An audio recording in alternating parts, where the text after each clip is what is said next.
Mercado Abierto con Laura Blanco. Y cada martes con Carlos Doblado, Ágora Asesores Financieros EAFI. Les recuerdo que pueden charlar con él en los próximos minutos hasta las 6 de la tarde. Don Carlos, muy buenas tardes y bienvenido. Hola, muy buenas tardes, Laura. Y ya saben el teléfono 911734747. Ayer miedo, hoy, bueno, no sé si calificarlo de euforia, pero desde luego la percepción que hay en el mercado es completamente diferente a la que teníamos ayer. ¿Cómo encajamos este tipo de movimientos? Un día con lágrimas y otro día con sonrisas. Sí, cuesta quizá entender estos cambios de humor del mercado, aunque lógicamente los acontecimientos puedan explicarlos, o al menos nos parece que pueden explicarlos, pero es una muestra más de cómo es esto, ¿no? Es decir, que es bastante arriesgado y que mucho más de lo que la gente piensa, mucho más de lo que nos quieren vender, y sobre todo pues que movimientos del 2-3% entran dentro de prácticamente algo, no voy a decir cotidiano, pero sí algo que con normalidad sacude a los mercados, tanto al alza como sobre todo a la baja. Por tanto, pues bueno, eso de querer ganar mucho dinero es posible, porque cuando una cosa se mueve mucho ofrece muchas oportunidades, pero también da una idea del fuerte castigo que se puede tener en cualquier momento en un mercado financiero y, por tanto, de la importancia que tiene la cuestión del control del riesgo si uno no quiere realmente trabajar esta inmensa volatilidad que puede tener en un momento determinado el mercado, como se ha demostrado entre ayer y hoy. A ver, yo no voy a decir que, ni muchísimo menos, que el mercado está cogido con alfileres. Nada que ver, porque estamos en tendencia alcista y desde hace mucho tiempo, de largo plazo, como ustedes nos explican. Pero efectivamente, como usted acaba de mencionar, ya vivimos incertidumbre con los emergentes al arrancar el ejercicio 2014, la segunda quincena de enero. Efectivamente, sucede o encima de la mesa se pone cualquier aspecto que no esperábamos, económico o geoestratégico, y los nervios llegan al mercado. Y usted lo decía, a ver el potencial de caída que tiene el mercado. La cuestión es, don Carlos, que una gran limpieza no acaba de llegar. No, por supuesto. De hecho, lo de ayer fue un episodio hasta el momento... Pues nada, es una curiosidad, por decirlo de alguna manera. Claro. -3 ayer, +3 hoy, una curiosidad. Usted lo ha dicho bien para empezar, la tendencia sigue siendo alcista, esto no se puede cuestionar. Luego podremos debatir en torno a si el estado de la tendencia alcista es tan, digamos, fiable como lo era, por ejemplo, en 2013 o en 2014. Y a mí ahí ya sabe que no me va a encontrar.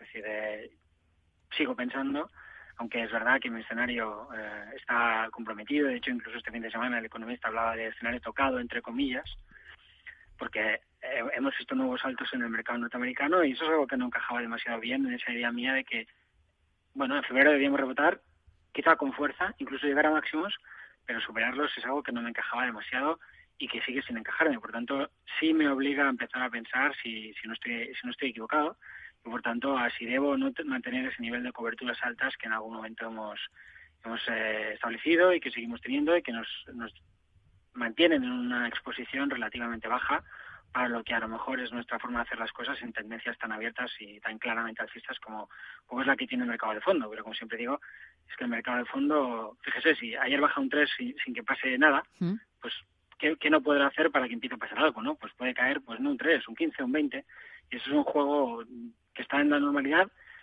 y que antes de eso realmente no pasan muchas cosas, no tienen por qué pasar muchas cosas, con lo cual uno debe saber el tipo de discurso que quiere mantener y el tipo de política de inversión que tiene.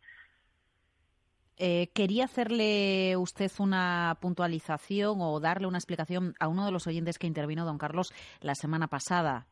Sí, por eso también te comentaba de las coberturas. Exacto. Precisamente este oyente la semana pasada nos decía que él tenía entendido que nosotros en Ecotrader habíamos descubierto la estrategia que teníamos bajista de cobertura, no en corto, pero sí para cubrir largos en el IBEX. Y yo le dije que esa estrategia no estaba cerrada y sí que lo estaba. Es decir, me confundí porque normalmente la parte que yo más trabajo es la parte norteamericana y no recordaba que en su momento nosotros habíamos reducido esa cobertura y que al volver a ver coberturas en general, en el caso español no lo habíamos hecho con una estrategia bajista, sino directamente reduciendo títulos y teniendo una menor exposición a través de tomas de beneficio, etcétera. Por ejemplo, ayer pues hicimos una toma de beneficios bastante sensible en lo que era nuestra cartera española, que era de todas las carteras que teníamos un poco la que tenía más exposición, estábamos en torno al 50%, y ahora hemos bajado hacia el 40%, vendiendo títulos que están muy alcistas. Por ejemplo, ayer vendimos Amadeus ganando un 50%, y no es porque no esté alcista, es porque dio una señal de venta de corto plazo y es que este título me puede caer, como decía antes, pues 5, 10, 15, 20, 25% y no va a dejar de ser alcista. Entonces hay un momento determinado en el cual, por tu política de inversión, no por el título en concreto, no por el estado del mercado, sino por lo que realmente quieres conseguir, pues no te interesa demasiado estar en activos que no te ofrecen stops cerca. Ya he dicho alguna vez que para mí la cuestión que me lleva a ser escéptico está sobre todo en los niveles de extremo sentimiento que hemos visto en los primeros días de este año. Y en mi experiencia, sé que en el 75-80% de las ocasiones en que esto se produce, el mercado como mucho se pone lateral.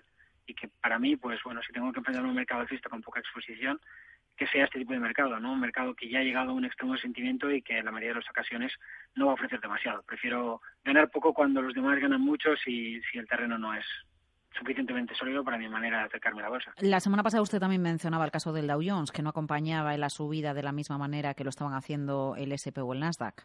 Sí, me refería al Dow Jones Transportes la semana pasada como un elemento que no encajaba y que apoyaba esa idea un poco de rebote del gato muerto que parecía poder justificar el estado del mercado. El conjunto de los índices norteamericanos ha marcado nuevos máximos anuales. El Transportes no lo ha hecho, se ha quedado bastante lejos, aunque hoy está subiendo con mucha fuerza y está superando los máximos de las últimas 2 o 3 semanas, lo cual va en esa línea que comentaba hace un momento de que sí, que el mercado quizá me obliga a reflexionar, al menos a plantearme si no estoy demasiado restrictivo, si al final es más posible que esto se solucione con un movimiento lateral alcista, que con una corrección sostenible.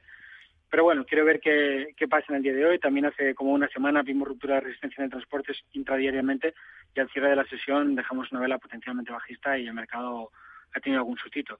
Entonces, bueno, sin haber marcado nuevos máximos del año, aún le faltaría en torno a un 2-3% para marcarlos. Sí que es verdad que me marca máximos de las últimas semanas y que eso me permite cuestionarme o me obliga a cuestionarme si de verdad quiero seguir donde estoy. De momento tengo que decir que sí, aunque es verdad que desde finales de la semana pasada y con acontecimientos como este, por primera vez en estos días me veo obligado a sentarme conmigo mismo y reflexionar sobre si no soy demasiado conservador. Ya. Bueno, eso, la respuesta va a venir con el tiempo, ¿no? Sí, o con el precio. Mejor que con el tiempo, con el precio. Por supuesto. Pero a veces de todas formas, don Carlos, yo observándoles a todos ustedes cuando hablan del mercado,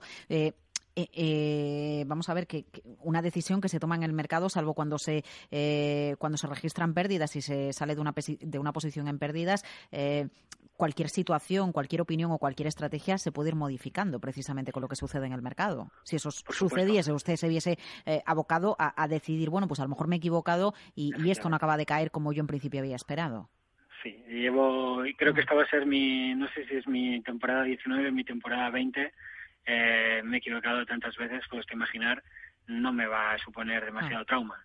Más allá de que es verdad que muchas veces las personas que están al otro lado o algunas personas no entienden que equivocarse forma parte de este trabajo, porque quizá confunden el trabajo de un gestor de dinero con el de un científico. Es decir, al final nosotros no hacemos ciencia y ni siquiera repasándolo todo 100 veces podemos llegar a la conclusión de que lo que se ha hecho está bien hecho, porque no es que el error humano no puede producirse en ciencia, sino que partiendo de la base de que no es cierta, pero bueno, planteándonos que no se cometieran errores cuando hacemos ciencia, en el caso de esto, que no es ciencia, en todo caso podremos llamarlo ciencia social, el error humano está presente como en todo, pero además está el propio error analítico, o sea, es una cuestión revisable, como usted decía, es una cuestión reflexiva, o sea, al final todos los que intentamos estudiar el mercado, todos los que participamos en el mercado, lo cambiamos al mismo tiempo que lo observamos, porque hay una relación de reflexividad entre la economía y los agentes que lo estudian y los agentes que participan en él.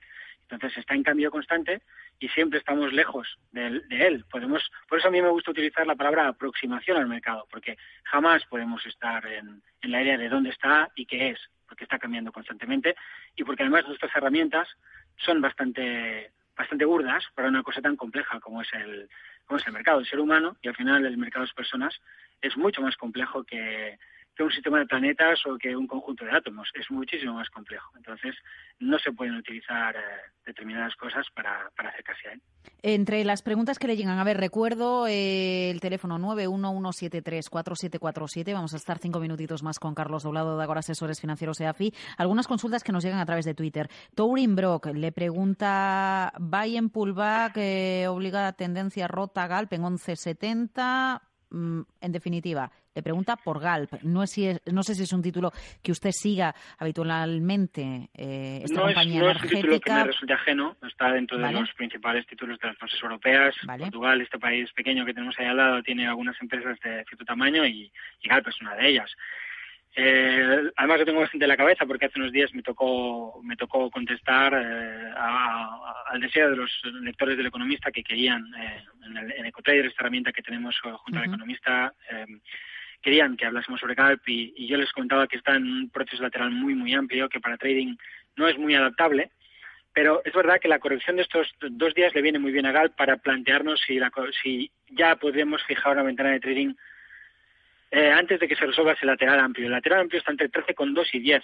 Estamos hablando de un lateral de más de 30%. Entonces, en un lateral así, o intentas comprar cerca de la zona de soportes, o esperas resolución y luego buscas una pequeña pauta de corto plazo con la que incorporarte, porque por el hecho de que tú puedas romper una resistencia, pongamos 13.50, supongamos que el valor la supera, eso no significa que el título no pueda caer por debajo de 13.50 o de 13 y que yo pueda poner un stop ajustado a ese efecto. No es así. Es decir, el valor hace una semana rompía 13.50 subiendo nube como estaba subiendo, yo mi stop tenía que tenerlo en 10, por muy 13.50 roto que tuviera, y eso para personas que miden el riesgo, como es mi caso, hace que el terreno sea impracticable. Las cosas, como digo, cambian gracias precisamente a la corrección de ayer, porque como hemos dejado una resistencia en la zona de 12,10, que es un nivel de resistencia horizontal que el valor ha mantenido durante todo el año, podríamos pensar en un patrón de vuelta de tipo cabeza y hombro, exactamente como nos decía esta persona que usted me intentaba descifrar. Me imagino que era algo que usted leía de Twitter, porque... Sí, exactamente. Usted me descifraba, y efectivamente, si superásemos esa zona de 12.25, podríamos hablar de un patrón de cabeza y hombro invertido y tomar un stop agresivo bajo 11,6. Es una operativa agresiva, y fíjese, aún siendo agresivo, seguimos hablando de stops de 7, 8, 10%, que son stops bastante normales en bolsa en un gráfico diario. Es decir, es que el mercado se mueve mucho. Entonces, no me desagrada. Eso es una opción. Otra opción es pensar que este movimiento de febrero tiene 5 ondas y que esas 5 ondas sean un primer impulso, aunque bueno, podrían también caber como C dentro de un movimiento de Elliott. Yo preferiría esperarse esa ruptura de 12,3 y tomar ese 11,6 como stop. Este tipo de preguntas creo que a usted no le gustan, pero yo se la voy a formular porque Víctor se la hace llegar a través de Twitter. Si veremos al Standard & Poor's en los 1.900. Bueno, no queda tanto, la verdad. Bueno, no queda mucho. Como no me pregunta cuándo, diré que sí. Es decir, lo veremos. ¿Cuándo? No lo sé. Y yo puedo decir que yo he hecho en Bolsalia una conferencia en 2010 y he hablado de Dow Jones en 50, 100.000 puntos. Es decir, estamos en 10.000. Pero claro, he hablado a 20 años. Entonces, bueno, 20 años es mucho tiempo. El mercado se puede mover mucho por ahí y además puede que no suceda. Entonces uno no puede jugarse a ese tipo de escenarios, aunque sí nos da una idea de mi convicción. Siempre digo que yo soy muy alcista de fondo, pero que incluso los procesos muy alcistas de fondo tienen correcciones violentas y el que no quiere verse atrapado en ese tipo de correcciones y sufrir, porque a veces es un sufrimiento importante, pues tiene que jugar de otra manera, y a veces eso te lleva a ganar menos dinero del que podrías ganar sin hacer nada y estar sentado y dejando que el mercado trabaje para ti. El oro protagonista en las últimas horas, precisamente por las tensiones que se vivían respecto a Rusia. Por cierto, hoy, le voy a contar una de las cosas que nos sucedía en la redacción. Entre los envíos que nos llegan desde las agencias internacionales, llegaban unos envíos en los que se preguntaba por la bolsa rusa, se preguntaba también por Gazprom, porque claro, con la caída que acumula la bolsa rusa, en lo que llevamos de año, pues una caída superior al 10%, pero es que si echamos un poco más la vista atrás, la caída es superior. Gazprom, un gigante energético, y también hoy el periodista le preguntaba a un analista en Londres, ¿es momento de echar la mirada a Gazprom e intentar aprovechar estos movimientos? Yo le pregunto, ¿es momento todavía o está todavía a tiempo la audiencia de echar la mirada a metales preciosos como el oro, ayer marcando máximos de los últimos 4 meses, usted hablando del oro desde el pasado mes de diciembre? A ver, es que hay dos maneras de acercarse a la bolsa. Está la forma de pienso que va a pasar esto y por tanto hago aquello, ya está, es muy simple. Es más bien la aproximación de alguien que no hace control monetario, o digamos de alguien que, como he dicho un momento, simplemente tiene una idea y toma todos los riesgos que el mercado plantea y ya está. Podría ser una aproximación al estilo Buffett o una aproximación tipo macroeconómica, donde no se sabe muy bien dónde está el mercado cuando yo descubra que me he equivocado, si es que estoy equivocado. Y luego hay otras aproximaciones como las que suelen tener un mayor protagonismo de análisis técnico, que no están dispuestos a asumir ese nivel de riesgo. Lejos de lo que la gente suele pensar, el análisis técnico es mucho menos arriesgado que otras aproximaciones que tienen más caché o más pedigrí. Es decir, nosotros tenemos mucho más énfasis en controlar el riesgo. Y en ese sentido, para mí, toda posición que se toma lejos de los puntos un poquito críticos donde la ecuación riesgo-beneficio es realmente clara, ya no es interesante. Es decir, yo sigo teniendo mi posición intacta en el oro, pero yo he comprado en 1.200 y poco, y aunque sigo pensando igual que el 1.200 y poco, el 1.300 y poco, para mí ya no es lo mismo, porque el stop que yo tengo que utilizar sigue siendo el mismo. Claro. Y porque el objetivo que yo tenía se ha reducido ya en 10 figuras. Entonces, hay menos a ganar y mucho más a perder. Y a partir de ahí, aunque yo siga pensando igual, el momento ya no es para mí.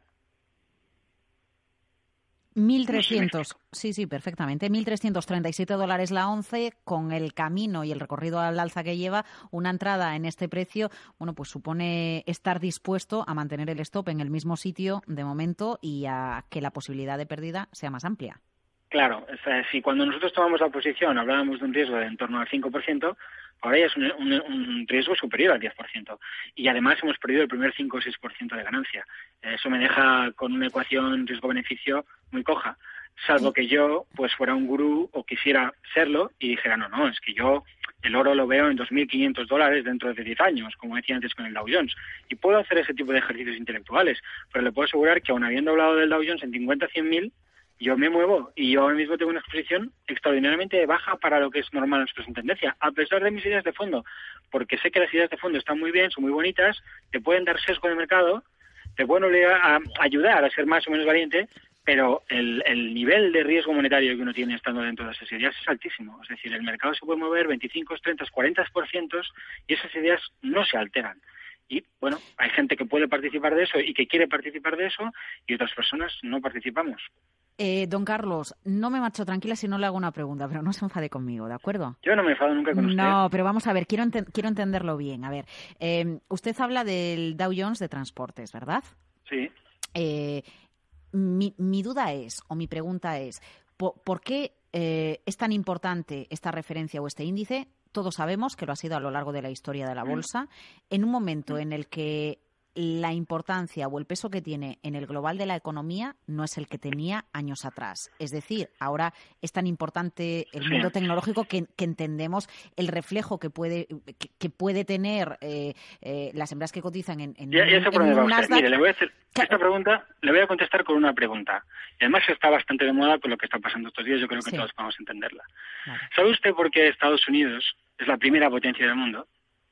Porque tiene energía, capacidad de por darle a la máquina, a la máquina de hacer dinero, por ejemplo. Tiene muchas, pero la más importante de todas las cosas, para las personas que piensan en términos geopolíticos, está heredada de la Segunda Guerra Mundial. Estados Unidos, después de la Segunda Guerra Mundial, controla todos los puertos marítimos importantes del mundo, lo cual quiere decir que controla todo el comercio internacional. Y esto es así. Entonces, el transportes es un índice dedicado al comercio internacional. Es decir, la mayoría del comercio internacional se mueve por barco. Sí. De ahí la importancia del Dry Index, ¿verdad? Del Baltic Dry Index. De muchas otras cosas que pueden ayudarnos. Esto no significa que el transporte sea el santo grial, que no podemos equivocarnos. Yo he visto muchas divergencias rotas en el sentido de la tendencia. Quiero decir, hace 2 años, por ejemplo, tuvimos una divergencia brutal de muchos meses entre el transporte y el industrial. Muchos meses. Y al final se resolvió en la dirección del transporte, del industrial y en la dirección de la tendencia principal. O sea, esto puede pasar perfectamente ahora. Simplemente que cuando estas cosas suceden, hay personas que preferimos tener menos riesgo. Si se producen, además, como es el caso, en momentos, como he dicho antes, en el cual el sentimiento ha llegado a ser estratosférico, y sabemos por la historia de los mercados que cuando esas cosas suceden, el mercado tiende a lateralizar o a corregir, pues bueno, voy sumando argumentos para ser escéptico. Es decir, yo ya he aceptado desde el primer momento que la tendencia es alcista. Es decir, esto no lo voy a negar. Y como he dicho, puede caer un 20 o un 25% y seguiría siendo alcista. Por lo tanto, ya sabemos a qué jugamos cuando hablamos de la tendencia alcista. A partir de ahí utilizo pequeñas herramientas. La de transportes a mí me ha funcionado bastante bien muchas veces, otras veces muy mal. Pero en este entorno prefiero utilizarla. Y por citar títulos que cotizan en el Dow de transportes, pues Delta Airlines, FedEx, también tenemos a UPS, a las mayores empresas de paquetería del mundo. Y lo dejamos porque llega Miguel Benito con los seguros. Don Carlos, que discúlpeme, que hoy no tenemos más tiempo. 5 minutos sobre las 6 de la tarde. Un placer su compañía y sus explicaciones. Cuídese. Usted también.